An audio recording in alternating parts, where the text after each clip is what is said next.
Tingkatkan pelayanan serta menjaga ketertiban dan keamanan masyarakat, Polsek Lubuk Sikaping tutup tahun 2022 dengan tampung keluhan dan aspirasi masyarakat secara langsung dari masyarakat.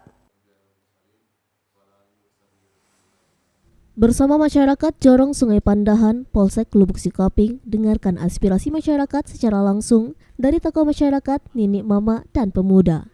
Selain mendukung program Quick Wins Presisi yang sedang berjalan, juga merupakan program rutin Polsek Lubuk Sikaping yang mana sebelumnya dikemas dengan program Jumat Berkah. Kegiatan Jumat Curhat dilaksanakan untuk memudahkan masyarakat menyampaikan informasi dan aspirasi serta keluhan secara langsung terkait pelayanan dan ketertiban serta keamanan di lingkungan masyarakat kepada pihak kepolisian sektor Lubuk Sikaping.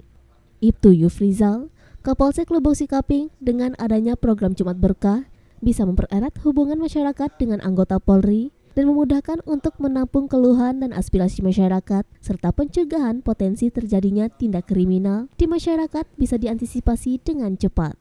Yufrizal juga menghimbau kepada masyarakat dalam menyambut tahun baru 2023, masyarakat selalu menjaga keamanan Kamtibmas, tidak bereforia merayakan tahun baru seperti kegiatan ugal-ugalan di jalan raya, mabuk-mabukan di malam tahun baru.